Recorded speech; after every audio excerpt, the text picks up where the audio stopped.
আসসালামু আলাইকুম প্রিয় ছাত্ররা, আশা করছি আল্লাহর অশেষ রহমতে তোমরা সবাই সুস্থ আছো। পরিবারের সবাইকে নিয়ে ঈদের ছুটিটি খুব ভালো মতো কাটাতে পেরেছো। আজকে বিবিএ ফোর্থ ইয়ারের সাথে আমার ক্লাস কোর্স হলো অ্যাডভান্স অ্যাকাউন্টিং 2, গভর্নমেন্টাল অ্যাকাউন্টিংয়ের উপরে আমি তোমাদের ক্লাসগুলো নিচ্ছি। আমি শুরু করেছিলাম জেনারেল ফান্ড এবং স্পেশাল রেভিনিউ ফান্ড, এই চ্যাপ্টারটা শুরু করেছিলাম জেনারেল ফান্ডের উপরে। এর মধ্যে 3টি ক্লাস হয়ে গেছে। আজকে আমি স্পেশাল রেভিনিউ ফান্ড সম্পর্কে আলোচনা করব। এটা আমরা একটু দেখার চেষ্টা করব যে স্পেশাল রেভিনিউ ফান্ডটা কি। স্পেশাল রেভিনিউ ফান্ডের সাথে সাথে আমরা ইন্টার ফান্ড অ্যাক্টিভিটি সম্পর্কেও আজকে একটু জানার চেষ্টা করব। ইন্টার ফান্ড অ্যাক্টিভিটি অ্যাকচুয়ালি এর মধ্যে আমরা এটার সম্পর্কে জেনেছি। আজকে একটু জাস্ট ডেফিনেশনটা বা দুটো ক্যাটাগরি আছে, সেটা আমরা একটু আলোচনা করব। এখানে যে অ্যাড্রেসটা আছে এই অ্যাড্রেসে লগ ইন করলে তোমরা আজকে ক্লাসে হ্যান্ডআউটটা কালেক্ট করে নিতে পারবা। তাহলে আসো আমাদের প্রথমে আমরা শুরু করি স্পেশাল রেভিনিউ ফান্ড। তোমাদের নিশ্চয়ই ছকটির কথা মনে আছে, আমরা জেনারেল ফান্ডের ক্লাসে ছকটি দেখেছিলাম যে ফান্ডের ক্যাটাগরির মধ্যে আমরা 3টা ক্যাটাগরি পেয়েছিলাম, একটা গভর্নমেন্টাল, একটা প্রোপাইটারি, একটা ফিডুশিয়ারি। আর আমাদের গভর্নমেন্টালের মধ্যে 5টা ক্যাটাগরি ছিল। 5টা ক্যাটাগরির মধ্যে আমাদের স্পেশাল রেভিনিউ ফান্ড হলো একটা, না? General fund, special revenue fund, debt service fund, capital project fund আর একটা পার্মানেন্ট ফান্ডের মধ্যে আমাদের স্পেশাল রেভিনিউ ফান্ড হলো একটা। স্পেশাল রেভিনিউ ফান্ড আসলে যখন গভর্নমেন্ট কোনো একটা স্পেসিফিক উদ্দেশ্যে কোনো কিছু একটা স্পেসিফিক পারপাসে কিছু অ্যাক্টিভিটিসের জন্য কোনো একটা ফান্ড ক্রিয়েট করে, যখন আসলে অ্যাক্টিভিটিসটা জেনারেল ফান্ড বা ক্যাপিটাল প্রজেক্ট ফান্ড বা ডেট সার্ভিস ফান্ড এভাবে এটাকে ডিফাইন যখন করা যায় না, মানে এই ক্যাটাগরিতে যখন আনা যাচ্ছে না, তখন সেটাকে স্পেশাল রেভিনিউ ফান্ড হিসেবে তৈরি করা, একটা স্পেশাল রেভিনিউ ফান্ড তৈরি করা হয় এবং এটা একটা নির্দিষ্ট রিসোর্স দ্বারা তৈরি হয় এবং তার সাথে সাথে এবং একটা স্পেসিফিক পারপাসও থাকে। ঠিক ওই পারপাসে এই ফান্ডগুলো ব্যবহার করা যাবে বা ইউজ করা যাবে। আচ্ছা, তাহলে চলো GASB মানে গভর্নমেন্টাল অ্যাকাউন্টিং স্ট্যান্ডার্ডস বোর্ড তাদের স্টেটমেন্ট নাম্বার 54-এ কীভাবে স্পেশাল ফান্ডকে ডিফাইন করেছে সেটা আমরা একটু দেখি। আচ্ছা, এখানে কি বলা হয়েছে, special revenue fund are use to account for and report the proceeds of specific revenue resources that are restricted or committed to expenditure for specified purposes other than debt service or capital projects. আচ্ছা, তাহলে special revenue fund কী কারণে used হচ্ছে, specific revenue resource এটার জন্য এটা create হচ্ছে। Special revenue fund আমরা create করছি যার মাধ্যমে আমরা অ্যাকাউন্ট ফর এবং রিপোর্ট করা হচ্ছে প্রসিডসগুলো, এবং যেই স্পেসিফিক রিসোর্সটা তৈরি করা হচ্ছে, ক্রিয়েট করা হচ্ছে কী কারণে রেস্ট্রিক্টেড অর কমিটেড, ঠিক আছে, কমিটেড করা হচ্ছে কিছু specified purposes, expenditure for specified purposes other than debt service or capital project. তার মানে গভর্নমেন্ট যখন ক্যাপিটাল প্রজেক্ট বা ডেট সার্ভিসের মধ্যে এই অ্যাক্টিভিটিসগুলো নিয়ে আসতে পারে না, তখন তার জন্য একটা আলাদা করে স্পেশাল রেভিনিউ ফান্ড ক্রিয়েট করছে। এবং এখানে যে ফান্ডটা ক্রিয়েট হচ্ছে সেই ফান্ডটা কিন্তু একদম স্পেসিফিক্যালি যে পারপাসে এটাকে ক্রিয়েট করা হয়েছে বা যেই এক্সপেন্ডিচারগুলোর জন্য, যে অ্যাক্টিভিটিসগুলোর জন্য এই ফান্ডটা ক্রিয়েট হলো, ঠিক সেই অ্যাক্টিভিটিসের মধ্যেই এই ফান্ডটা ইউজ করা যাবে, অন্য কোথাও এটা ইউজ করা যাবে না। আচ্ছা, এছাড়া আরেকটা কথা এখানে বলা আছে, দেখো, যে special revenue fund provides an extra level of accountability and transparency to taxpayer that their tax will go towards an intended purpose. অর্থাৎ এখানে আমরা কিছুক্ষণ পরেই দেখবো যে সোর্সগুলো কীভাবে আমরা কোথা থেকে সাধারণত এর রেভিনিউ সোর্সিংটা হচ্ছে। সেখানে একটা সোর্স হলো আমরা দেখবো ট্যাক্স কালেকশন। তাহলে এখানে স্পেশাল আমরা ফান্ড ট্যাক্সকে আমরা কখন স্পেশাল ফান্ডের মধ্যে নিয়ে আসছি, যখন ট্যাক্সটা কালেকশন হচ্ছে একটা স্পেসিফিক কোনো পারপাসে, যে ওই কাজটা করার জন্যই ট্যাক্সটা কালেক্টেড হচ্ছে। তাহলে এখানে ট্যাক্স পেয়ারদের কাছে এই স্পেশাল রেভিনিউ ফান্ডের অ্যাকাউন্টেবিলিটি এবং ট্রান্সপারেন্সিটা অনেক বেশি। বলছে যে এক্সট্রা লেভেল অফ, মানে আমাদের অ্যাকাউন্টিংয়ের বা গভর্নমেন্টাল ফান্ডের জন্য প্রতি ক্ষেত্রেই তো আমাদের আছে অ্যাকাউন্টেবিলিটি অ্যান্ড ট্রান্সপারেন্সি, কিন্তু এই স্পেশাল রেভিনিউ ফান্ডের ক্ষেত্রে এটা অন্য একটা লেভেলে, মানে অনেক বেশি এটা আমাদের খেয়াল করতে হয়। আচ্ছা, এরপরে দেখো কি আছে, এরপরে বলা হচ্ছে যে এই special revenue fund establish by a government establish করছে, কি কারণে কালেক্ট করছে money use for a specific project, একটা স্পেসিফিক প্রজেক্টের জন্য মানি কালেক্টেড হচ্ছে। আচ্ছা, এছাড়া এটার মধ্যে আমরা স্পেশাল রেভিনিউ ফান্ডের মধ্যে আমরা এক্সচেঞ্জ ট্রানজ্যাকশন এবং নন এক্সচেঞ্জ ট্রানজ্যাকশন, দুই ধরনের ট্রানজ্যাকশনই পাবো। এক্সচেঞ্জ মানে সার্ভিস ফি, মানে তুমি গভর্নমেন্ট কোনো একটা সার্ভিস দিচ্ছে, তার এগেনস্টে সে সার্ভিস ফি নিচ্ছে। আর নন এক্সচেঞ্জ ট্রানজ্যাকশনের ক্ষেত্রে আমরা দেখবো ট্যাক্সেস বা গ্র্যান্টস, মানে এখানে জনগণের কাছ থেকে বা তারা ট্যাক্স আদায় করছে বা কারো কাছ থেকে কোনো গ্র্যান্ট তারা আদায় পাচ্ছে, কিন্তু তার এগেনস্টে ঠিক তাকেই, মানে সেই যিনি ট্যাক্স পেয়ার তাকেই যে বেনিফিটটা দিচ্ছে সেরকম হচ্ছে না, ঠিক আছে? সেটাকে আমরা বলছি নন এক্সচেঞ্জ ট্রানজ্যাকশন। এটা তো আমরা এর আগের ক্লাসগুলোতে শিখেছি। আচ্ছা, আর এছাড়াও তাহলে এখানে আমাদের কি বললাম যে আমাদের স্পেশাল রেভিনিউ ফান্ডের মধ্যে আমরা এক্সচেঞ্জ এবং নন এক্সচেঞ্জ ট্রানজ্যাকশন দু ধরনের ট্রানজ্যাকশনই পাবো।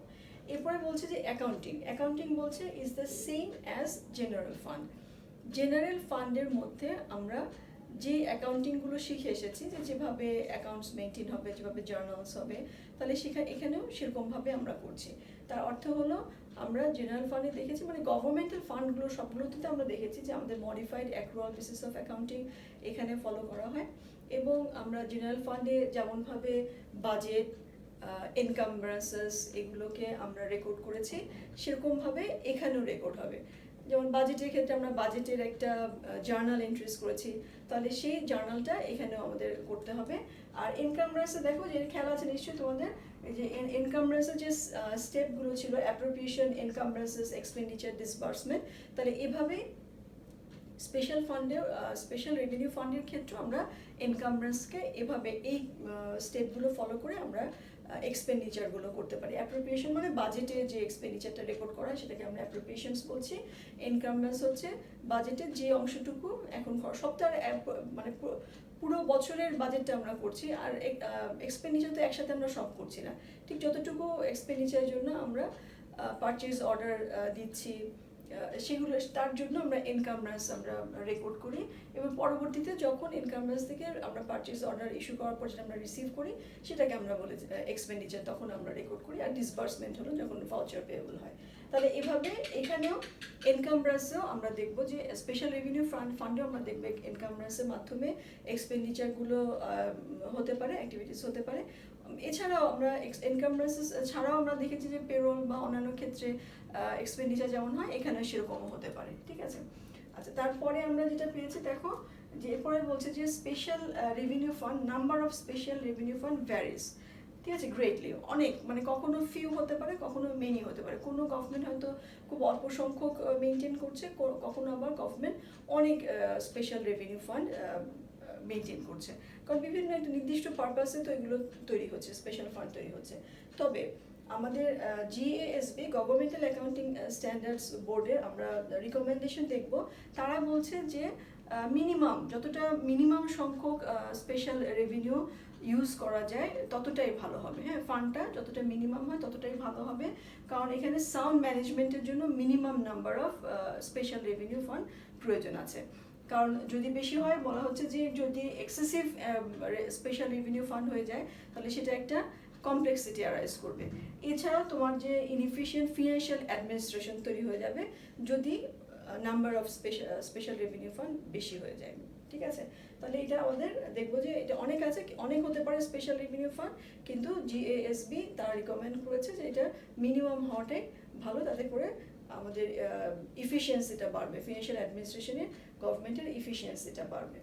আচ্ছা, এছাড়া দেখো কি আছে, বলা হচ্ছে যে আমাদের when tax or grant revenues or private gift are legally restricted for particular operating purpose, যেমন বলা হচ্ছে অপারেশন অফ আ লাইব্রেরি অথবা maintenance of roads and bridge, যেগুলো হলো এক্সাম্পল, তাহলে special revenue fund is created. তাহলে আমরা কি কি সোর্স দেখছি দেখো, ট্যাক্স হতে পারে, গ্র্যান্ট রেভিনিউ হতে পারে, অথবা প্রাইভেট গিফট হতে পারে।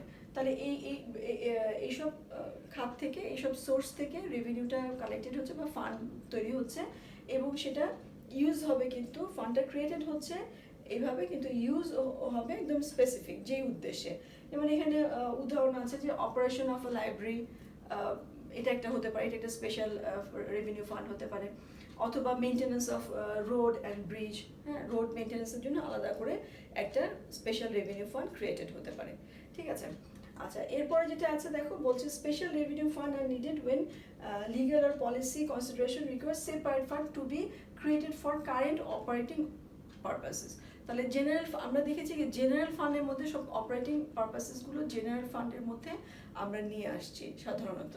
এটা ছাড়াও ক্যাপিটাল প্রজেক্ট ফান্ড অথবা আমাদের যে ডেট সার্ভিস ফান্ড ছিল সেখানে আমরা নিয়ে আসতে পারি। কিন্তু যখন আমি জেনারেল ফান্ডের মধ্যে নিয়ে আসতে পারছি না, ক্যাপিটাল প্রজেক্ট ফান্ডের মধ্যেও নিয়ে আসতে পারছি না, বা ডেট সার্ভিস ফান্ডের মধ্যেও নিয়ে আসতে পারছি না, তখনই আমরা আলাদা করে স্পেশাল রেভিনিউ ফান্ড তৈরি করছি।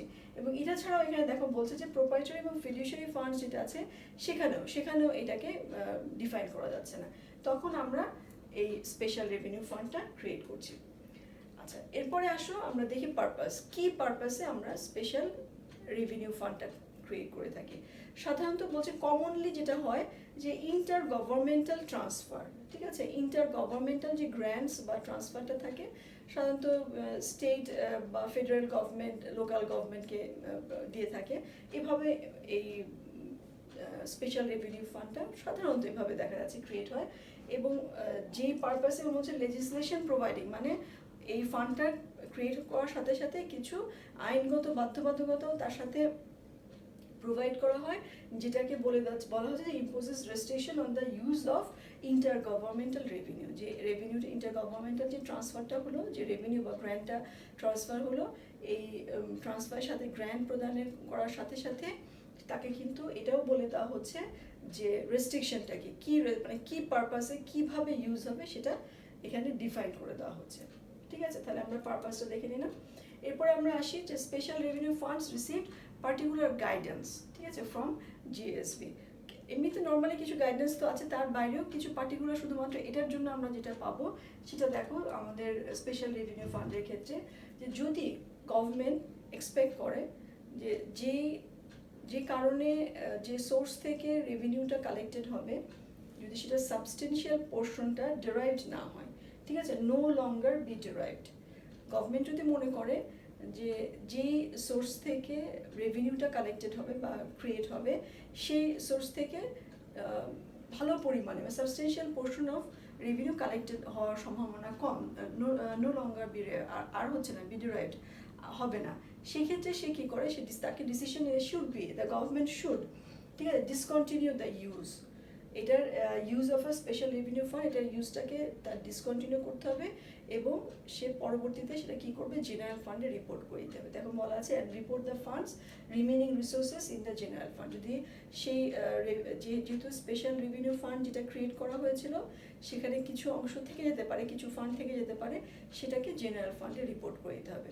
তাহলে কী হলো, যে যদি গভর্নমেন্ট যদি সে মনে করে এক্সপেক্ট করে যে কারণে স্পেশাল রেভিনিউ ফান্ডটা তৈরি করা হয়েছে, যেখান থেকে যে সোর্স থেকে রেভিনিউটা কালেক্টেড হওয়ার কথা ছিল বা রিসোর্সটা আসার কথা ছিল, যে কোনো কারণেই হোক সেখান থেকে সাবস্টেন্সিয়াল পোর্শন আসেনি, তাহলে না আসলে কী হবে, তুমি তো অ্যাক্টিভিটিসগুলো চালাতে পারছো না, তাহলে তখন গভর্নমেন্ট কী করবে, সেটাকে ডিসকন্টিনিউ করে দিবে সেই স্পেশাল রেভিনিউ ফান্ডকে, এবং সেই স্পেশাল রেভিনিউ ফান্ডের মধ্যে যদি কোনো অ্যামাউন্ট রিমেনিং থাকে সেটাকে জেনারেল ফান্ডে রিপোর্ট করে দিতে হবে। ঠিক আছে, আরেকটা কথা যেটা বলা হয়েছে, যেটা আমি এর মধ্যে অলরেডি বলেছি, যেহেতু এখানে একটা সোর্স হলো ট্যাক্স থেকে, যে in the case of the taxes, ঠিক আছে, ট্যাক্স থেকে, তাহলে ট্যাক্সটা ঠিক যে পারপাসে কালেক্টেড হয়েছে ট্যাক্স পেয়ারদের কাছ থেকে সেই পারপাসে এটাকে ব্যবহার করতে হবে, অন্য কোনো পারপাসে এটাকে ব্যবহার করা যাবে না। ঠিক আছে, তাহলে এরকম পার্টিকুলার গাইডেন্স, আরও তো অনেক গাইডেন্স আছে, কিন্তু এটাকে আমাদের আলাদা করে বলার মতো এরকম দুটো গাইডেন্স আমরা পেলাম। আচ্ছা, এরপর আসো এক্সাম্পলস। আমরা এক্সাম্পলসগুলো দেখি যে কী কী এক্সাম্পলস আছে। যেমন দেখো বলছে যে fund created demonstrate legal compliance is a street fund. Street fund হতে পারে একটা স্পেশাল রেভিনিউ ফান্ড। কী করছে এটা, মোটর ফুয়েল ট্যাক্স, এটা একটা মোটর ফুয়েল বিক্রি করার সময়, মানে গাড়ির তেল বিক্রি করার সময় এটা ট্যাক্স ধার্য করা হচ্ছে, এবং সেখানে বলে দেওয়া হয়েছে যে এই ট্যাক্সটা নেওয়াই হচ্ছে কী কারণে, যে used only for maintenance and construction of streets, roads and bridge। ঠিক আছে, এখানে তো ডিফাইন করা হয়েছে যে এই ট্যাক্সটা জনগণের কাছ থেকে কালেক্টেড হচ্ছে কেন, কারণ হলো স্ট্রিট, রোডস অ্যান্ড ব্রিজ এটাকে মেনটেন্যান্স হবে। ঠিক আছে, এটা use for only maintenance and construction হবে। তাহলে সেই ক্ষেত্রে সেটা হচ্ছে কোথা থেকে, মোটর ফুয়েল ট্যাক্স থেকে, তখন সেটার নাম আমরা দিতে পারি কি, গভর্নমেন্ট এটাকে স্ট্রিট ফান্ড হিসেবে ক্রিয়েট করতে পারে। আচ্ছা, এছাড়া দেখো বলছে লাইব্রেরি অপারেটিং ফান্ড, এটা হতে পারে একটা স্পেশাল রেভিনিউ ফান্ড। মানে লাইব্রেরির যে অপারেটিং অ্যাক্টিভিটিসগুলো সেটাকে হয়তো অন্য কোনো ফান্ডের সাথে ডিফাইন করা যায় না, বা অন্য কোনো যে ফান্ড ক্যাটাগরিগুলো ছিল আমরা দেখেছি সেই ফান্ড ক্যাটাগরির মধ্যে এটাকে আমরা নিয়ে আসতে পারিনি। তখন আমরা কি করব, যে এই লাইব্রেরি অপারেটিং ফান্ডের জন্য আলাদা করে একটা স্পেশাল রেভিনিউ ফান্ড তৈরি করলাম। দেখো এখানে বলেছে differ from other governmental activities, অ্যাক্টিভিটির সাথে যেহেতু এটা মিলছে না সেই জন্য আমরা আলাদা করে লাইব্রেরি অপারেটিং ফান্ড ক্রিয়েট করতে পারি, এটাও একটা স্পেশাল রেভিনিউ ফান্ড।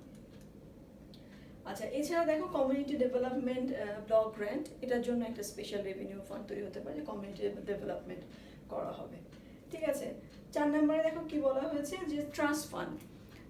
আমরা কিন্তু ফিডিউশিয়ারির মধ্যে ট্রাস্ট ফান্ড পেয়েছি, কিন্তু ওই ট্রাস্ট ফান্ডগুলোর মধ্যে ক্যাটাগরিতে নেওয়া যায়নি দেখেই আমরা এই ট্রাস্ট ফান্ডের জন্য আলাদা করে একটা রেভিনিউকে স্পেশাল রেভিনিউ ফান্ড আমরা ক্রিয়েট করছি। তাহলে এখানে কি বলছে, এখানে both the investment of principal and the investment of earnings, মানে এখানে প্রিন্সিপাল অ্যামাউন্টও আছে, ইনভেস্টমেন্টও আছে, এবং প্রিন্সিপাল ইনভেস্টমেন্ট থেকে যদি কোনো আর্নিংস আসে সেটাও এখানে থাকবে, অ্যাভেলেবল হবে। কিন্তু এটা কি হবে, to support a governmental programme. ঠিক আছে, গভর্নমেন্ট প্রোগ্রাম, কোনো একটা গভর্নমেন্ট প্রোগ্রামের জন্য এই ট্রাস্ট ফান্ডটা ক্রিয়েট করা, হয়তো কোনো গ্র্যান্ট থেকে ট্রাস্ট ফান্ডটা ক্রিয়েট হয়েছে। তাহলে এখানে ইনভেস্টমেন্টের যে প্রিন্সিপাল অ্যামাউন্ট, যেমন যেটা ইনভেস্ট করা হয়েছে সেটাকে আমরা প্রিন্সিপাল অ্যামাউন্ট বলবো, এবং এই প্রিন্সিপাল অ্যামাউন্টের মাধ্যমে কোনো আর্নিংস যদি হয় সেটাও সেই ট্রাস্ট ফান্ডে চলে যাবে। তো সেটা সেই স্পেশাল রেভিনিউ ফান্ডের মধ্যে আমরা কাউন্ট করব, এবং সেটা কোনো একটা স্পেসিফিক গভর্নমেন্ট প্রোগ্রাম ক্যারি করার জন্যই কিন্তু এই ফান্ডটা ক্রিয়েট করা হয়েছে। ঠিক আছে, যেমন এখানে দেখো একটা উদাহরণ আছে, যে purchase works of art of public buildings, মানে এই উদ্দেশ্যে গভর্নমেন্টের একটা কাজ, purchase work of art for public buildings এর জন্য যে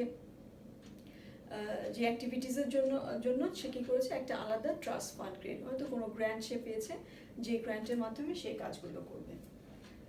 আচ্ছা, তাহলে এরপরে আসো আমরা অ্যাকাউন্টিংটা দেখি। ঠিক আছে, অ্যাকাউন্টিংটা প্রথমে আমি অপারেটিং গ্র্যান্টস বলছি, কারণ আমরা তো আগে বললাম যে জেনারেল ফান্ডের যে অ্যাকাউন্টিং প্রসিডিওর আমরা পড়েছি একই রকম, সেম। ঠিক আছে, একই রকম। তারপর কিছু তো ডিফারেন্স আছে, যে ডিফারেন্সটাই আমি একটু আগে তোমাদের দেখাচ্ছি। তাহলে দেখো এখানে অপারেটিং গ্র্যান্টসের ক্ষেত্রে আমাদের একটু ডিফারেন্স কেন আছে বলা হচ্ছে, যে এখানে যেমন হতে পারে অপারেটিং গ্র্যান্টস কিরকম হতে পারে, যে লোকাল গভর্নমেন্ট, স্টেট অথবা ফেডারেল গভর্নমেন্টের কাছ থেকে কোনো গ্র্যান্ট পেলো, অথবা ফেডারেল গভর্নমেন্টের কাছ থেকে স্টেট গভর্নমেন্ট কোনো গ্র্যান্ট পেয়েছে। তাহলে এই গ্র্যান্টে কি হয়েছে, বলছে যে are often restricted for specified operating purpose. ঠিক আছে, কোনো একটা অপারেটিং পারপাসে এটা দেওয়া হয়েছে, ওই কাজটাই করতে হবে। Consequently special revenue fund is frequently use to account for the revenue of such grant. তাহলে এই ধরনের গ্র্যান্টস দিয়ে কিন্তু অনেক স্পেশাল রেভিনিউ ফান্ড ক্রিয়েট হচ্ছে, যেটাকে অন্য কোনোভাবে ডিফাইন করা যায় না, অন্য কোনো অ্যাক্টিভিটিসের সাথে আমরা ডিফাইন করতে পারছি না, তখন আমরা এই ফান্ডটা স্পেশাল রেভিনিউ ফান্ডটা আমরা ক্রিয়েট করছি। আচ্ছা, তাহলে দেখো এখানে যেটা বলছে, এটা খুব মনোযোগ দিয়ে খেয়াল করতে হবে। A number of grants provide that the grantor will pay the grantee on a reimbursement basis. ঠিক আছে, অনেক গ্র্যান্ট আমরা পাবো যেখানে গ্র্যান্টার মানে যিনি গ্র্যান্ট দিচ্ছেন তিনি গ্র্যান্টটিকে, মানে যিনি গ্র্যান্ট পাচ্ছেন তাকে দিচ্ছে কি বেসিসে, রিইম্বার্সমেন্ট বেসিস। রিইম্বার্সমেন্ট বেসিস হলো ব্যয়টা পরিশোধ, যদি যে ব্যয়টা করেছে সেই ব্যয়টা তাকে প্রদান করা, তাকে পরিশোধ করা, তাকে রিফান্ড করা, এই বেসিসে। এটা অর্থ হলো, দেখো এটা মানে কি, দেখো এই ইনস্ট্যান্সে জিএসপি যেটা বলেছে সেটা বললে আমরা বুঝে নিব যেটা মানেটা কি। যেমন গভর্নমেন্টাল অ্যাকাউন্টিং স্ট্যান্ডার্ড বোর্ডসে যে স্ট্যান্ডার্ডস আছে তারা বলছে require that the grant revenue not be recognised until the expenditure has taken place. ঠিক আছে, আমরা ততক্ষণ পর্যন্ত রেভিনিউকে যদি এই ধরনের পারপাস রিকোয়ারমেন্ট দেওয়া থাকে গ্র্যান্টের হাতে, তাহলে সেক্ষেত্রে কি করতে হবে, তুমি রেভিনিউকে রিকগনাইজ করতে পারবে না যতক্ষণ পর্যন্ত না এক্সপেন্ডিচারটা হচ্ছে। তাহলে যখন এই স্পেশাল রেভিনিউ ফান্ডের যেই পারপাসে এটাকে স্ট্যাবলিশ করা হয়েছে সেই পারপাসেই এক্সপেন্ডিচারটা হলো, যখন এটা গ্র্যান্টর জানবেন তখনই তাকে সে রেভিনিউ মানে গ্র্যান্টটা সে দিবে, তার আগে তো দিবে না, বলেই দিয়েছে যেটা রিইম্বার্সমেন্ট বেসিস। তাহলে সেই কারণে এখানে এই বেসিসের উপরে যেহেতু করা, সেই কারণে জিএসবি রেফার করে দিয়েছে, বলে দিয়ে রিকমেন্ড করেছে যে এক্সপেন্ডিচার না হওয়া পর্যন্ত এই রেভিনিউকে রেভিনিউ হিসেবে রিকগনাইজ করা যাবে না। তাহলে এটা আমাদের কিন্তু একটা এলিজিবিলিটি রিকোয়ারমেন্ট, ঠিক আছে। আচ্ছা, একটা এক্সাম্পল আমরা দেখি, যেটা আমরা বললাম অপারেটিং গ্র্যান্টস একটা এক্সাম্পল দেখি। এখানে এক্সাম্পল বলছে যে ভলান্টারি নন এক্সচেঞ্জ ট্রানজাকশন। আমরা তো নন এক্সচেঞ্জ ট্রানজাকশন সম্পর্কে ফার্স্ট ক্লাসে পড়েছি, সেকেন্ড ক্লাসে পড়েছি আসলে, জেনারেল ফান্ডের যে সেকেন্ড ক্লাসটা হয়েছে সেই সেকেন্ড ক্লাসে আমরা পড়েছি। সেখানে নন এক্সচেঞ্জ ট্রানজাকশনে আমাদের জিএসবি যে স্টেটমেন্ট নাম্বার 34-এ কিছু ইনস্ট্রাকশন ছিল সেটা আমরা পড়েছি। আচ্ছা, এখানে কি আছে দেখো, এখানে বলছে যে a local government has been awarded a state grant amounted to টাকা 50,000 to finance a fine arts program। তাহলে একটা ফাইন আর্টস প্রোগ্রামের জন্য স্টেট গভর্নমেন্ট লোকাল গভর্নমেন্টকে 50,000 টাকা দেওয়া অনুমোদন করেছে। But the state will provide reimbursement only after the grantee has made expenditure। তাহলে এই যে রিইম্বার্সমেন্ট, ঠিক আছে, বলে দিয়েছে যে রিইম্বার্সমেন্ট করবে কখন, only after the grantee has made expenditure. Expenditure যখন হবে তখনই সে রিইম্বার্স করবে, সে পরিশোধ করবে, তার আগে সে এই গ্র্যান্ট দিবে না। তাহলে এটা একটা এলিজিবিলিটি রিকোয়ারমেন্ট। আচ্ছা, related to the fine arts programme, এবং সেই এক্সপেন্ডিচারটা হতে হবে ফাইন আর্টস প্রোগ্রামে। কারণ এখানে এই যে ফান্ডটার কথা আমরা বলছি, এই ফান্ডটা ক্রিয়েটই হয়েছে কিন্তু ফাইন আর্টস প্রোগ্রামের জন্য, ঠিক আছে। তাহলে এবং যখন তাহলে এক্সপেন্ডিচার মেড অ্যামাউন্ট টাকা 50,000, তাহলে যখন এক্সপেন্ডিচারটা 50, আমরা ধরে নিলাম যে 50,000 টাকার এক্সপেন্ডিচার হয়েছে, তখনই আমরা রেভিনিউকে রেকর্ড করতে পারবো। তাহলে দেখো আমরা জার্নাল কি করব, এই স্পেশাল রেভিনিউ ফান্ড এবং গভর্নমেন্টাল অ্যাক্টিভিটিসের জন্য একই রকম জার্নাল হবে। মানে স্পেশাল রেভিনিউ ফান্ডের জন্য আমরা এক্সপেন্ডিচার বলছি, আর গভর্নমেন্টাল অ্যাক্টিভিটিসের জন্য আমরা এক্সপেন্স করব। আচ্ছা, তাহলে আমাদের দেখো প্রথম জার্নালটা কি, এক্সপেন্ডিচার ডেবিট আর ভাউচার পেয়েবল ক্রেডিট অথবা ক্যাশও হতে পারে, সেটা ক্রেডিট হয়ে গেল 50,000। আর যখন আমার এক্সপেন্ডিচার হলো তখনই রেভিনিউটাকে রিকগনাইজ করা যাবে। তাহলে তখন আমরা রেভিনিউর জন্য জার্নাল করব, ক্যাশ ডেবিট রেভিনিউ ক্রেডিট। তুমি এই এক্সপেন্ডিচার হওয়ার আগে এই যে গ্র্যান্টটা যখন অনুমোদন করলো, যে লোকাল গভর্নমেন্ট তো আগেই অ্যাওয়ার্ডেড হয়েছে যে স্টেট গভর্নমেন্ট তাকে 50,000 টাকা গ্র্যান্ট দিবে, কিন্তু এটা জানার পরও সেটা কিন্তু সে রেকর্ড করতে পারবে না। কারণ এখানে তার এলিজিবিলিটি রিকোয়ারমেন্টটাই হলো, বলা হয়েছে যে রিইম্বার্সমেন্ট করা হবে only after the grantee has made expenditure. Grantee যখনই এক্সপেন্ডিচারটা করবে তারপরে সে এটা পাবে, তার আগে পাবে না। সেজন্য তুমি এটার রেভিনিউকে আগে রিকগনাইজ করার কিন্তু সুযোগ নেই, ঠিক আছে। তাহলে এটা রেকগনাইজ করতে হবে এক্সপেন্ডিচার যখন হলো। আচ্ছা, এখানে আরেকটা কথা বলা আছে দেখো, the grant impose a time, যদি if the grant impose a time requirement, যদি এই যে এখানে এলিজিবিলিটি রিকোয়ারমেন্ট যে পারপাস রিকোয়ারমেন্ট বলা আছে, তার সাথে সাথে যদি টাইম রিকোয়ারমেন্টও বলে দেয় যে ওই সময়, ওই বছরে বা ওই পার্টিকুলার ওই পিরিয়ডে এটা সে ইউজ করতে পারে, এরকম যদি বলে দেয় সে, এবং সেভাবে যদি হয়, তাহলে যদি কোনো আমাদের যে লাইবিলিটি অ্যাকাউন্টটা মানে রেভিনিউ যে অ্যাকাউন্টটা যদি এই টাইম রিকোয়ারমেন্টটা ফুলফিল না করে, মানে সময়ের আগেই যদি খরচ করে ফেলে, সেই ক্ষেত্রে কিন্তু সে রেভিনিউকে তখনও রেকর্ড করতে পারবে না। টাইম রিকোয়ারমেন্ট যদি তার পরবর্তী সময় হয়, তাহলে কারেন্ট পিরিয়ডটাকে তখন তোমাকে ডিফার্ড রেভিনিউ হিসেবে রেকর্ড করতে হবে, ঠিক আছে। তার টাইম রিকোয়ারমেন্ট অর্থ হলো যে এই বছরে না, আগামী বছরে এটা খরচ করতে হবে। তাহলে সেই ক্ষেত্রে এই রেভিনিউকে আর কারেন্ট পিরিয়ডের রেভিনিউ হিসেবে রেকর্ড করা যাচ্ছে না, এটাকে ডিফার্ড রেভিনিউ হিসেবে আমরা রেকর্ড করব, যেটা নন এক্সচেঞ্জ ট্রানজাকশনের স্টেটমেন্ট নাম্বার 34-এ আমরা এটা কিন্তু আগেই পড়েছি, তাই না। আচ্ছা, এরপরে আসো আরেকটা আমরা রিইম্বার্সমেন্ট অফ গ্র্যান্ট অ্যাকাউন্টিং এর আরেকটা এক্সাম্পল পড়ি।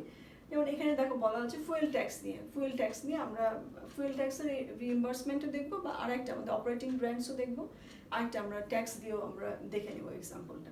আচ্ছা, তাহলে এখানে দেখো কি বলেছে, assume the state awarded the village grant of taka 4,50,000 for major repairs to 3 villages intersection, ঠিক আছে। তাহলে 3টা ভিলেজের যে ইন্টারসেকশন পয়েন্ট, যে মেইন সেন্টার পয়েন্ট, সেটাকে সেখানে রিপেয়ার করা হবে, তার জন্য একটা গ্র্যান্ট 4,50,000 টাকা এটা অ্যাওয়ার্ড করেছে আর কি, স্টেট অ্যাওয়ার্ডে। আচ্ছা, তারপরে এরপর বলছে the fund will be released by the state only as work is completed as a reimbursement.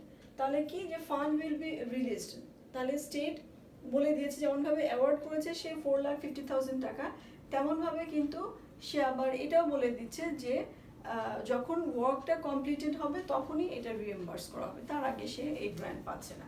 আচ্ছা, এরপরে বলেছে revenue and expenditure recognise simultaneously. এটা তো আমরা আগেই পড়লাম যে যদি যেহেতু এটা একটা এলিজিবিলিটি রিকোয়ারমেন্ট, সে বলে দিয়েছে যে রিএম্বার্সমেন্ট করবে একমাত্র তখনই যখন ওয়ার্কটা কমপ্লিটেড হয়েছে। তার মানে কি, তার এক্সপেন্ডিচার হওয়ার সাথে সাথেই সে রেভিনিউকে রিকগনাইজ করতে পারবে। আচ্ছা, during 2017 expenditure in the amounted to টাকা 3,50,000 were incurred, তাহলে 4,50,000 টাকার মধ্যে 3,50,000 টাকার এক্সপেন্ডিচার হয়েছে, of which টাকা 2,80,000 was paid, যার ভিতর থেকে 2,80,000 টাকা পেমেন্ট করে দেওয়া হয়েছে। আচ্ছা, লাস্টলি বলছে the village billed the state টাকা 3,50,000 and received টাকা 3 lakh cash before the end of the year. তাহলে এই যখন ভিলেজে এই কাজটা হলো, ভিলেজ স্টেট গভর্নমেন্টকে জানালো যে তার 3,50,000 টাকার কাজ হয়েছে, কিন্তু স্টেট তাকে যেটা পে অফ করেছে বা রিএম্বার্স করেছে সেটা হলো 3 লাখ টাকা রিএম্বার্স করেছে। তাহলে এখন আসো আমরা দেখি যে জার্নাল এন্ট্রিসগুলো কি হবে। আমাদের স্পেশাল রেভিনিউ ফান্ডে প্রথমে আমরা কি করব, আমরা এক্সপেন্ডিচারকে রেকর্ড করব। তাহলে আমাদের কারেন্ট এক্সপেন্ডিচার ডেবিট পাবলিক ওয়ার্কসের জন্য 3,50,000 টাকা, ক্যাশ আমাদের 2,80,000 টাকা, আর বাকি টাকাটা হলো অ্যাকাউন্টস পেয়েবল, এখনো প্রদান করা হয়নি। আচ্ছা, তার সাথে সাথে আমাদের রেভিনিউকে রিকগনাইজ করে নিতে হবে। তাহলে আমরা ডিউ ফ্রম স্টেট গভর্নমেন্ট, যেহেতু এখনো পর্যন্ত যখন এক্সপেন্ডিচারটা হয়েছে তখনও পর্যন্ত ক্যাশ টাকা পাওয়া যায়নি, তাহলে লিখতে হবে ডিউ ফ্রম স্টেট গভর্নমেন্ট আর স্টেট রিএম্বার্সমেন্ট গ্র্যান্ট রেভিনিউ। ঠিক আছে, এটা হলো আমাদের স্পেশাল রেভিনিউ ফান্ড, 3,50,000 টাকা। এবং বছর শেষে আমি যখন টাকাটা পেয়ে যাব তখন ক্যাশকে ডেবিট করব আর ডিউ ফ্রম স্টেট গভর্নমেন্টকে ক্রেডিট করে নিব 3 লাখ টাকা।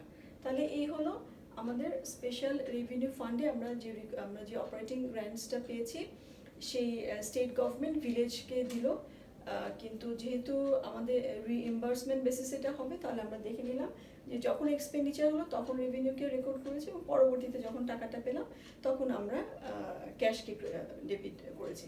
এর আগে আমাদের যেটা অ্যাসেট বা যেটা রিসিভেবল হতে পারে, সেটা ক্যাশ হতে পারে, যে অ্যাসেটটা থাকবে সেই অ্যাসেটকে আমরা রেকর্ড করে নেব। আচ্ছা, এরপরে দেখো অ্যাকাউন্টিং ফর ট্যাক্স রেভিনিউ, মানে আমরা এর আগেও যে স্ট্রিটের মেরামতের, রাস্তা মেরামতের জন্য যেটা বললাম, সেটাও মোটর ফুয়েল ট্যাক্সের একটা অংশ থেকে ব্যবহৃত হয়। তো এখানে ট্যাক্স থেকে, ওটা হলো অপারেটিং গ্র্যান্টস থেকে হচ্ছে, আর এটা হলো মোটর ফুয়েল ট্যাক্স রেভিনিউ থেকে যদি ব্যবহারটা হয়, তাহলে এটা আমাদের ট্যাক্স রেভিনিউকে কীভাবে আমরা রেকর্ড করব। অপারেটিং গ্র্যান্টসের ক্ষেত্রে যেখানে বলে দিচ্ছে যে এটা রিএম্বার্সমেন্ট বেসিস, সেখানে আমাদের একটু ডিফারেন্ট নেচার আমরা দেখেছি স্পেশাল রেভিনিউ ফান্ডে। কিন্তু মোটর ফুয়েল ট্যাক্স যখন ট্যাক্স রেভিনিউ, তখন কিন্তু আমাদের আগে যেভাবে আমরা জেনারেল ফান্ডে করেছি সেভাবে আমরা করবো। একটু দেখে নিয়ে আসো, এখানে কি বলেছে যে during 2007 the state notified the village that it would be grant taka 6,50,000 in motor fuel taxes. অর্থাৎ স্টেট গভর্নমেন্ট ট্যাক্সটা কালেক্ট করেছে, ডিরাইভড ট্যাক্সটা সে কালেক্ট করলো, এবং সে তাকে ভিলেজকে জানালো যে সে মোটর ফুয়েল ট্যাক্স থেকে 6,50,000 টাকা সে পাবে। এটা কিন্তু গ্র্যান্ট না, বা এখানে রিএম্বার্সমেন্ট বেসিসের কথা উল্লেখ করা হয়নি, তাহলে সে পাবে। আচ্ছা, record shows that 575 was received in cash, এই টাকাটা পাওয়া গেছে অলরেডি, স্টেট গভর্নমেন্ট ভিলেজকে এটা অলরেডি দিয়েছে, and the remainder will be received within 60 days of the year end. তাহলে ইয়ার এন্ডের পরে 60 days-এর মধ্যে আমরা এই বাকি টাকাটা স্টেট ভিলেজ পেয়ে যাবে। তোমাদের সেই অ্যাভেলেবিলিটি রুলের কথা নিশ্চয়ই মনে আছে, যে অ্যাভেলেবিলিটি রুলে কি ছিল, যে একটা যে অ্যাকাউন্টিং পিরিয়ড, সেই পিরিয়ডের ঠিক পরবর্তী সময়ের মধ্যেই যদি রেভিনিউটাকে পাওয়া যায়, তখন সেই রেভিনিউটাকে আমরা কারেন্ট রেভিনিউ হিসেবে রিকগনাইজ করতে পারি। তবে সেই একদম পরবর্তী সময়টাকে আমরা কি বলেছিলাম, যেটা 30 দিন হতে পারে, 60 দিন হতে পারে, 90 দিন হতে পারে, যেভাবে গভর্নমেন্ট সেটাকে অ্যাপ্রুভ করে, মানে যে গভর্নমেন্টের যে প্র্যাকটিস সেভাবে অ্যাভেলেবিলিটি রুলটাকে আমরা রেকর্ড করবো। তাহলে এখানে 60 days of the year end বলেছে, আমরা ধরে নিলাম যে 60 days-ও তার অ্যাভেলেবিলিটি রুল যেটা আছে সেটার মধ্যে 60 days টাইমটাকে ধরা হয়েছে, যেই টাইমের মধ্যে রেভিনিউ যদি কালেক্টেড হয় সেটাকে আমরা কারেন্ট পিরিয়ডের রেভিনিউকে হিসেবে রিকগনাইজ করবো।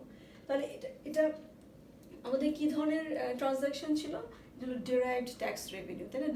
ডিরাইভড মানে কি, আমরা কি পড়েছিলাম, ডিরাইভড হলো যে একটা ট্রানজাকশন হয়ে যাওয়ার পরে সেখান থেকে যে ডিরাইভড হচ্ছে, যে রেভিনিউটা ডিরাইভড হচ্ছে, যেমন আমাদের সেলস ট্যাক্স ছিল, ইনকাম ট্যাক্স ছিল, অর্থাৎ এখানে এটা কি মোটর ফুয়েল ট্যাক্স, মানে মোটর ফুয়েল বিক্রি হওয়ার সাথে সাথেই কিন্তু আমরা জেনে ফেললাম যে আমার ট্যাক্সটা কালেক্টেড হয়ে গেছে।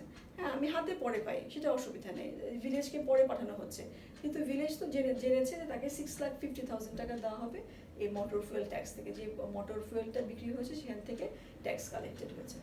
ঠিক আছে, তাহলে এই যে আমাদের এখানে এই কথাগুলোই কিন্তু বলা আছে যে আমরা মডিফাইড অ্যাক্রুয়াল বেসিস অফ অ্যাকাউন্টিংয়ে আমরা revenue are recognise in the same year that the underlying transaction sales or fuel by the gas transaction take places. যে যখন আমরা এটা শিখেছি, যখন এটা ডিরাইভড, আমাদের যে আন্ডারলাইং যে ট্রানজাকশনটা আছে, ট্রানজাকশনটা হয়ে গেলে আমরা এটাকে রেভিনিউ হিসেবে রেকর্ড করে নিতে পারি। এটা ডিপেন্ড করবে আমরা কি রেভিনিউ লিখবো, এটাকে কারেন্ট রেভিনিউ লিখবো নাকি ডেফার্ড রেভিনিউ লিখবো, সেটা ডিপেন্ড করে আমি এটা অ্যাভেলেবিলিটি রুলে, যদি 60 ডেজের মধ্যে পেয়ে যায় তাহলে সেটা আমাদের কারেন্ট রেভিনিউ, যদি 60 ডেজ আমরা না পাই তাহলে সেটা আমাদের ডেফার্ড রেভিনিউ হয়ে যাবে। আচ্ছা, তাহলে এখানে আমাদের স্পেশাল রেভিনিউ ফান্ডে দেখো জার্নালটা কি হবে, আমরা মোটর ফুয়েল ট্যাক্স রেভিনিউকে ক্রেডিট করছি 6,50,000, কারণ আমরা জানি যে এই মোটর ফুয়েলটা সেল হয়ে গেছে এবং এটা গ্র্যান্ট একটা পাওয়া যাবে, এবং ক্যাশ হলো 5,75,000 ক্যাশ টাকা পাওয়া গেছে, আর বাকিটা হলো আমরা পাবো। ঠিক আছে, রিমাইন্ডার হলো receive within the 60 days of the year. তাহলে state due from state government হলো আমাদের 75,000 টাকা। তাহলে এখানে একটু খেয়াল করো, আমরা এর আগে কিন্তু আগে এক্সপেন্ডিচারকে রেকর্ড করেছি, তারপর রেভিনিউকে রেকর্ড করেছি, কিন্তু এখানে আমাদের সেটা প্রয়োজন হয়নি, কারণ এখানে রিইম্বার্সমেন্টের বেসিসের কথা উল্লেখ করা নাই, এবং আমাদের এই মোটর ফুয়েল ট্যাক্স রেভিনিউর ক্ষেত্রে সাধারণত যেটা হয় এটা ডিরাইভড ট্যাক্স রেভিনিউ, এটা মোটর ফুয়েলটা বিক্রি হওয়ার সময় আমরা জেনে ফেলেছি যে এখানে একটা ট্যাক্স কালেক্টেড হয়েছে, যে ট্যাক্সটা পাওয়া যাবে। ঠিক আছে, সাধারণত স্টেট কালেক্ট করে, অনেক সময় ফেডারেল গভর্নমেন্ট কালেক্ট করে, সাধারণত স্টেটই কালেক্ট করে এবং তারপরে সে ডিস্ট্রিবিউট করে দিচ্ছে যে যেভাবে যতটুকু পোর্শন পাবে। আচ্ছা, এরপরে দেখো expenditure for the road bill, যে এক্সপেন্ডিচারটা হলো expenditure for road repair amounted to taka 6,05,000, of which টাকা 5,40,000 ওয়াজ paid in cash.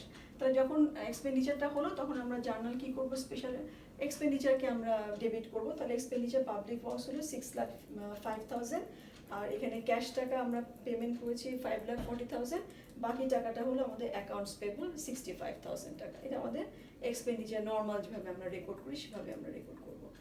R reimbursement two general fund, এখানে একটা ছোট্ট উদাহরণ দেওয়া হয়েছে যে জেনারেল ফান্ড ভুল করে এই রোড রিপেয়ার সে মোটর ফুয়েল ট্যাক্স থেকে যে ট্যাক্সের মাধ্যমে বা এই ফান্ডের মাধ্যমে যে রিপেয়ারটা করার কথা সেটা জেনারেল ফান্ড করে ফেলেছে। দেখো কি বলছে, let's assume the general fund incur 20,000 on behalf of the motor fuel tax fund by error for road repairs. ঠিক আছে, তাহলে এখন কি করতে হবে, মোটর ফুয়েল ফান্ড থেকে তাকে এটা প্রদান করে দিতে হবে। ঠিক আছে, তাকে এটা রিইম্বার্স করে দিতে হবে, তাকে পরিশোধ করে দিতে হবে। তাহলে কিন্তু এখানে স্পেশাল রেভিনিউ ফান্ড যদিও এক্সপেন্ডিচারটা করেনি, কিন্তু তারপরে এখানে তাকে এক্সপেন্ডিচার হিসেবে রেকর্ড করতে হবে। আমরা এখানে রেকর্ড করব কারেন্ট এক্সপেন্ডিচার পাবলিক ওয়ার্কস হলো কত, 20,000 টাকা, বা শুধু এক্সপেন্ডিচার পাবলিক ওয়ার্ক হলো 20,000 টাকা, আর ক্যাশ টাকা হলো 20,000 টাকা। মানে এই 20,000 টাকা সে জেনারেল ফান্ডকে প্রদান করে দেবে, যে কাজটা হলো আসলে তাদের। আচ্ছা, তাহলে এরপরে ক্লোজিং এন্ট্রি, যেভাবে আমরা জেনারেল ফান্ডে ক্লোজিং করেছি সব রেভিনিউ এবং এক্সপেন্ডিচার, মানে যেগুলো টেম্পোরারি অ্যাকাউন্ট, সেটা ইনকাম রেসিসও হতে পারে, তাই টেম্পোরারি যে অ্যাকাউন্টগুলো আছে, বাজেটারি অ্যাকাউন্টগুলো আমরা ক্লোজ করে দিই। তাহলে এখানে যে এক্সাম্পলটা আমরা দেখলাম মোটর ফুয়েল ট্যাক্সের জন্য, তার জন্য আমরা যদি ক্লোজিং এন্ট্রি করি, তার জন্য আমরা কি করব, সব রেভিনিউ ক্রেডিট ছিল, রেভিনিউকে ডেবিট করে দিব। তাহলে আমাদের মোটর ফুয়েল ট্যাক্স রেভিনিউ 6,50,000 টাকা ডেবিট, এবং আর এর আগে একটা অপারেটিং আমাদের রিইম্বার্সমেন্ট গ্র্যান্ট রেভিনিউ ছিল, সেটাকে আমরা 3,50,000 সেটাকে আমরা ডেবিট করে দিলাম, আর ক্রেডিট করে দিব যতগুলো এক্সপেন্ডিচার ছিল, আমাদের 9,75,000 এক্সপেন্ডিচার, সব এক্সপেন্ডিচারকে আমরা ক্রেডিট করে দিয়েছি। আর এটার যে ব্যালেন্সটা থাকবে আমাদের দেখো 6,50,000 প্লাস 3,50,000, এর থেকে আমরা 9,75,000 মাইনাস করে আমাদের থাকছে কত, 25,000। এটা আমাদের কোথায় যাবে, ফান্ড ব্যালেন্সে, না ফান্ড ব্যালেন্সে। যেভাবে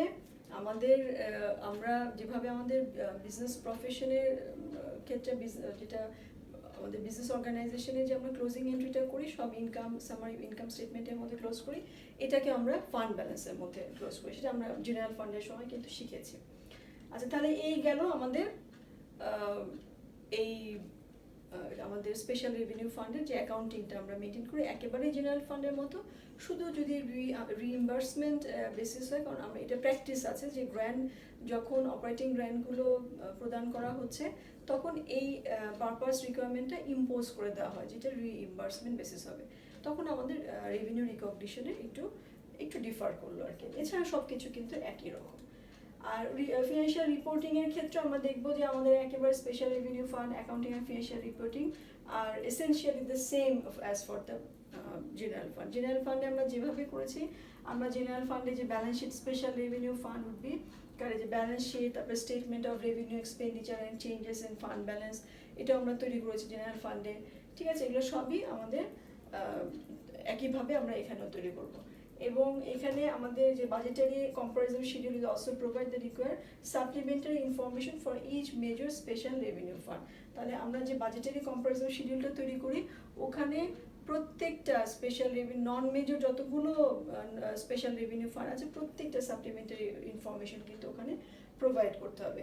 এছাড়া একটা কথা বলা হয়েছে যে the financial section of the governmental comprehensive annual financial report CAFR, the government's comprehensive annual financial reports combining balance sheet and combining operating statement should be provided for all non-major governmental fund. ঠিক আছে, এই যে comprehensive, যে governments comprehensive যে annual financial রিপোর্টটা তৈরি করা হচ্ছে, সেখানে প্রত্যেকটা নন মেজর যতগুলো ফান্ড আছে সেই ফান্ডকে শো করতে হবে, দেখাতে হবে।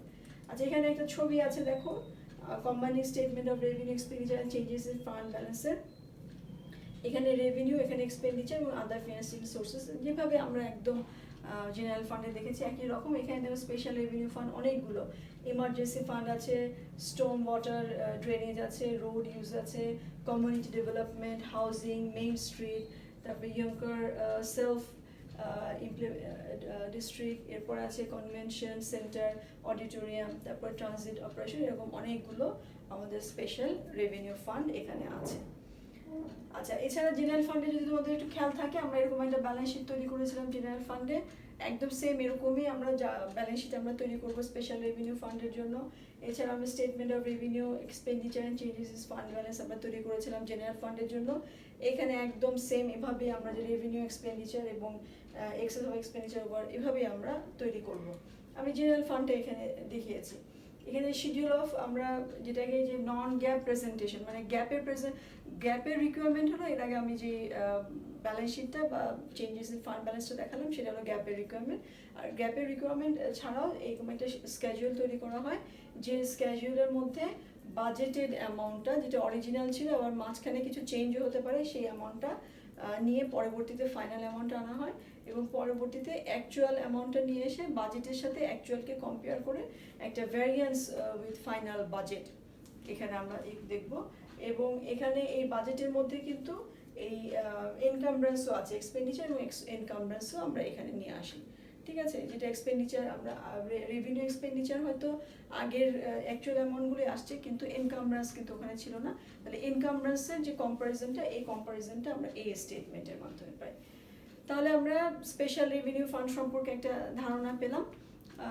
একদম জেনারেল অ্যাকাউন্টিং প্রসিডিউর একেবারে জেনারেল ফান্ডের মতো, শুধুমাত্র এটা কি হচ্ছে যে গভর্নমেন্ট যখন এই অ্যাক্টিভিটিসগুলো, যখন কোনো একটা অ্যাক্টিভিটিসকে সে জেনারেল ফান্ডের মধ্যে নিতে পারছে না, বা ক্যাপিটাল প্রজেক্ট বা ডেট সার্ভিস ফান্ডের মধ্যে নিতে পারছে না, বা অন্য যে ফিডিউশিয়ারি প্রোপ্রাইটারি ফান্ডের মধ্যে যখন সে ডিফাইন করতে পারছে না, তখন সে একটা করে স্পেশাল রেভিনিউ ফান্ড তৈরি করছে। একদম স্পেসিফিক কিছু অবজেক্টিভস থাকে, একটা পারপাস, এই অ্যাক্টিভিটিসগুলোর বাইরে সে কোনো অ্যাক্টিভিটিস সে করতে পারবে না, অন্য কোনো পারপাসে সে খরচ করতে পারবে না। এবং রেভিনিউ রিসোর্সগুলোও কিন্তু একদম স্পেসিফিক থাকে, রেস্ট্রিক্টেড থাকে, যে এখান থেকে রেভিনিউটা আসবে, রিসোর্সগুলো এখানে হবে, এর বাইরে যাবে না।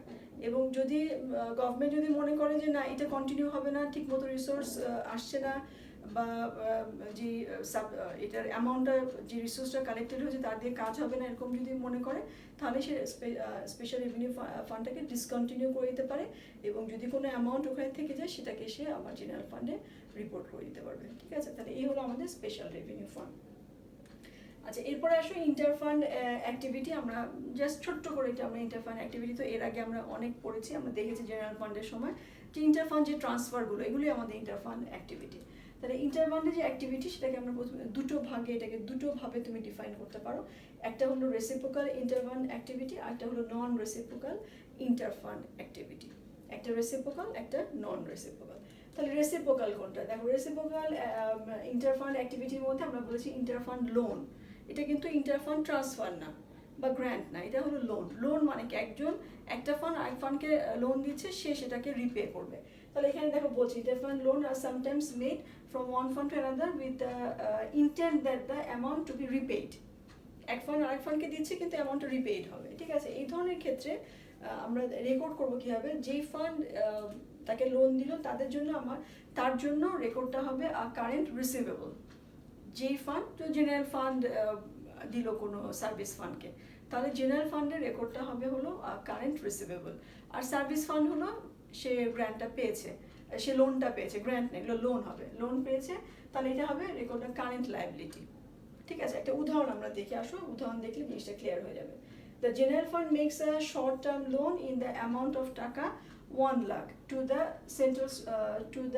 Central stores fund and internal service fund. এটা ইন্টারনাল একটা সার্ভিস ফান্ড, তাকে সে কী করেছে, লোন দিয়েছে 1 লাখ টাকা। তাহলে কি হবে, আমাদের জেনারেল ফান্ডে আমরা রেকর্ড করবো কি, জেনারেল ফান্ডে এটা কি হবে, ইন্টারফান্ড লোন রিসিভেবলস। ইন্টারফান্ড ট্রান্সফার কিন্তু হলো না, হ্যাঁ, ইন্টারফান্ড লোন রিসিভেবলস কারেন্ট, এটা হলো 1 লাখ টাকা, এটা কি হচ্ছে, ক্যাশ টাকা চলে গেছে। আর ইন্টারফান্ড ট্রান্সফার ইন্টারনাল সার্ভিস ফান্ড যেটা হলো, সার্ভিস ফান্ডে যে প্রদান সে লোন দিয়েছে, সেখানে আমরা এটাকে কি রেকর্ড করবো, সে ক্যাশ টাকা পেয়েছে কিন্তু সেটা তার পেয়েবল, তাকে এটা প্রদান করে দিতে হবে। তাহলে এটা হলো আমাদের ইন্টারফান্ড ফান্ড। এটা রেসিপ্রোকাল মানে হলো কি, যে এখানে একদম একপাক্ষিক না, এটা এক্সচেঞ্জ হচ্ছে, মানে প্রদান করছে, সে আবার এটা ফেরত পাবে। তা এই ধরনের ক্ষেত্রে, ইন্টারফান্ড ট্রান্সফারের ক্ষেত্রে, একটা অ্যাক্টিভিটির ক্ষেত্রে এটাকে আমরা বলবো রেসিপ্রোকাল। আর নন রেসিপ্রোকাল কখন বলছি, যে গ্র্যান্টগুলোকে আমরা নন রেসিপ্রোকাল বলছি। যে ইন্টারফান্ড ট্রান্সফার হচ্ছে, এটা আর ফেরত হবে না, কোনো একটা গ্র্যান্ট প্রদান করা হয়েছে বা কোনো একটা তহবিল তৈরি করা হয়েছে, পার্মানেন্টলি তাকে দিয়ে এটা প্রদান করা হয়েছে। যেমন উদাহরণ দেখো, general fund made a permanent transfer of টাকা 5,96,000 to establish an internal service fund. একটা ইন্টারনাল সার্ভিস ফান্ড স্ট্যাবলিশ করার জন্য জেনারেল ফান্ড কী করেছে, এটা পার্মানেন্ট ট্রান্সফার করে দিয়েছে 5,96,000। তাহলে এখানে কিন্তু আর কেউ রিসিভেবলস না, কেউ পেয়েবল না, সরাসরি এটা প্রদান করা হয়ে গেছে।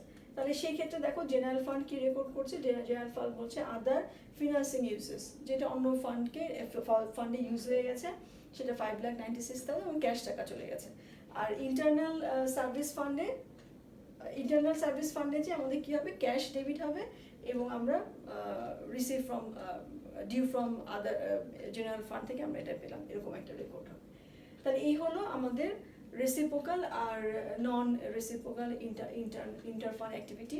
আমরা কিন্তু জেনারেল ফান্ডে যে 3টা ক্লাস আমরা করেছি, 3টা ক্লাসের মধ্যেই ইন্টারফান্ড অ্যাক্টিভিটিগুলো ছিল, সেগুলো একটু দেখে নেবে। উদাহরণগুলো খুব সহজ, যে শুধুমাত্র রেসিপ্রোকালের ক্ষেত্রে আমরা রেকর্ড করব রিসিভেবলস আর পেয়েবলসের ক্ষেত্রে পেয়েবলস দিয়ে, আর নন রেসিপ্রোকালের ক্ষেত্রে আমাদের এটা আদার ফিনান্সিং ইউজেস অথবা ডিউ টু এভাবে আমরা লিখি, ডিউ টু আদার ফান্ড অথবা ডিউ ফ্রম আদার ফান্ড, এভাবে আমরা লিখে থাকি। ঠিক আছে, তাহলে আমি আজকে এই পর্যন্তই শেষ করছি। আমি আশা করি তোমরা এই চ্যাপ্টারটা বুঝতে পেরেছো। আমাদের কিন্তু জেনারেল ফান্ড এবং স্পেশাল রেভিনিউ ফান্ডের যে চ্যাপ্টারটা আমরা শুরু করেছিলাম, সেটা আজকে এখানে শেষ হয়ে গেল। আমি আশা করছি তোমরা বুঝতে পেরেছো। যদি বুঝতে না পারো, এবং চেষ্টা করবে যখন এটা শেখার বা এই চ্যাপ্টারটা যখন পড়বে, 3টা ক্লাস এবং আজকে একটা 4টা ক্লাস একসাথে দেখার চেষ্টা করবে, পরপর, একসাথে না হলে পরপর দেখার চেষ্টা করবে, তাহলে বুঝতে তোমার সহজ হবে।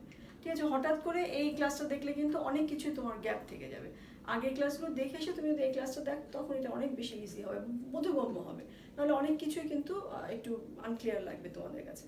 তাহলে আজকে এখানে শেষ করছি, নেক্সট ক্লাসে ইনশাল্লাহ নতুন কোনো চ্যাপ্টার নিয়ে আসবো। সেই পর্যন্ত আল্লাহ হাফেজ বলছি, সবাই ভালো থেকো, আমার জন্য দোয়া করো, আল্লাহ হাফেজ।